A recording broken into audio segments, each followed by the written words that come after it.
Welcome back to the Tony Styles Show, where liberty is always capitalized. I am Tony Styles. We are going to be talking to Phyllis Schlafly. You need to check her out. She has a lot of strange things to say. I don't agree with her on a lot of things. I'm going to be nice. She's an old woman. So I got to be nice to her. I have this thing in me. I don't know. I just can't be mean to old ladies. She looks like she's the old lady that owns Tweety Bird. Tweety Bird's probably dead by now, but for some reason she still lives on. So let's talk to Phyllis. That's a great introduction. On the phone with us is Phyllis Schlafly. Tell me, Phyllis, you want to talk about amnesty. I read a little bit into your bio, and I got to tell you, there's a couple things that I had a problem with, but we'll get into that when you start talking. Most of it I do agree with. Tell me your stance on all this. It was very interesting, and that's what urged us to call you at the Tony Styles Show. Well, I'm a real conservative, and I believe in limited government, separation of powers, low taxes, balanced budget, all those good things that conservatives believe in. And I think that's the key to the success we've had, economically and otherwise. And that's why people want to come here. The American Constitution restricts government, as Jefferson said, bind them down from mischief by the chains of the Constitution. Now, the constitutions of a lot of other countries are lists of things the government is going to do for you. But our Constitution is a list of things the government cannot do to us. And I think that's the key to our economic prosperity and success, and why we are the country that everybody wants to come to. Barack Obama kind of sees things a little differently, and some of the things that I've seen him write in the past, the way he views the Constitution is more as a set of rules that you can add rules to. It can be added to, and in adding to it, you can take away from it. What do you think of that stance? Well, I think he really thinks he's got the power of King Louis XVI in France, and he can do whatever he wants. And he thinks he can create laws by executive regulations, although the Constitution says that all legislative powers are in the Congress. And the Constitution also says that the principal duty of the president is to take care that the laws are faithfully executed. That's correct. He has no compunction about telling his attorney general, you're not going to enforce the Defense of Marriage Act. Just go into court and try to get it thrown out. Yeah. We're talking to Phyllis Schlafly on the Tony Styles Show. Tell me, it didn't really answer all my question with what you said. Just going back into it just a little bit. He wants to add to it by taking away from it. Do you think that's dangerous for anybody, even if it's not Barack Obama? Well, I think the Constitution has survived for 2 centuries and plus, and but it's getting pretty old. You know, it's getting old, and there's not another document like it on Earth that has lasted this long. And there's a lot of people that would argue because of how old it is, it should be changed. I'm not one of those people. I'm just putting it out there. You don't change it just because it's old. You would change it if it were broken or were not doing its job.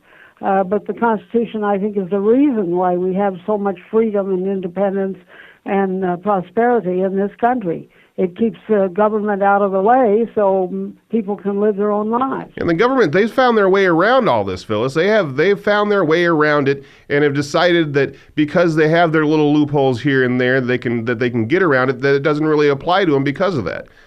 How do we get back on track with that? Because obviously they're nothing more than citizens on steroids, more or less. They're just regular people that were elected to do a job that I don't think that they're doing very well. I haven't met a single one of them that I thought was worth anything, and I've met quite a few of them.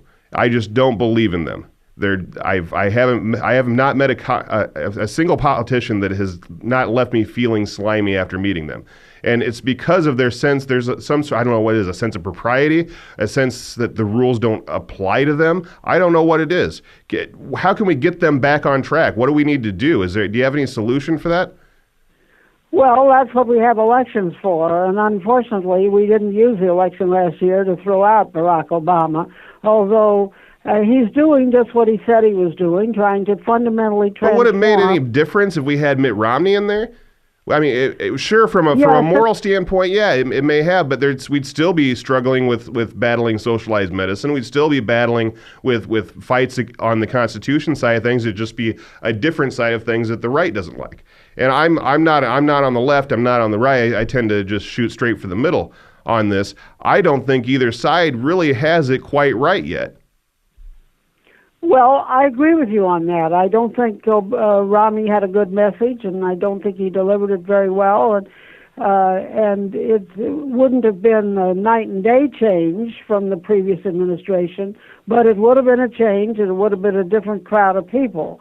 And at least that would have stopped Obama from a lot of things. I just don't think Romney would have been so tremendous about just simply ignoring laws. He's definitely not as pompous. He's definitely not as pompous. That's for sure. Do you think the GOP may have been better or could have gotten a president elected if they would have chose Ron Paul? I mean, we're talking about a Christian guy that has a lot of morals. He knows his Constitution. He understands the Federal Reserve better than anybody that I've heard speak on it. And that's really where we're having the trouble. Socialized medicine, that's something that he battled out in this whole thing, but it shouldn't have even been an issue. It's not something that the United States should even have. But when you talk about the debt that we're in, when you talk about our problem with not having anything backing our American dollar that Ron Paul was, and I didn't vote for Ron Paul either, but it seems to me that there are issues that he was bringing up that were more, that would have solved more problems than two people debating about how it's best to kill somebody in a foreign country for something we don't care about, and how to solve a health issue that really wasn't there. Well, I agree with a lot of what you said. Ron Paul is certainly a fine man, and all those good things that you said, and he would have been better than Barack Obama. That's right. I just get the impression that Obama just simply doesn't even think the Constitution and the laws apply to him. He thinks they're passé, out of date, and he can do whatever he wants to do. And he's got a crowd of people who encourage him in it, tell him he's wonderful all the time. And, and actually I don't think he's very bright, because he can only say something that's written out for him on the teleprompter. And so we know when he mouthed this lie that you can keep your health insurance if you like it, period. Verbatim. You can keep your health insurance if you like it, period. Period. He said that, and with the period and everything. And clearly not true. And then they come back and they're saying, oh, well, it wasn't quite like that. But it really was like that. When you say something, you have to say what you mean. And that's what I mean. Politicians, just in general, they're just driving me crazy. So how do we have elections, but you said the solution to the problem that we have with the elected officials that we have is that we have elections. All right, so we have elections. Are we just electing the wrong people? Yeah, we goofed last year, and or didn't get the vote out enough. There were about 4 million people who didn't vote at all, and I think Romney really made a poor campaign, so that was another problem. But he is given to us by the Republican establishment, and the establishment would really rather have a Democrat than have a grassroots Republican, because grassroots type won't take orders. And the establishment likes people who take orders and do what they're told. And that's not what we elect them for. We elect them to represent their constituents and to do what the people want.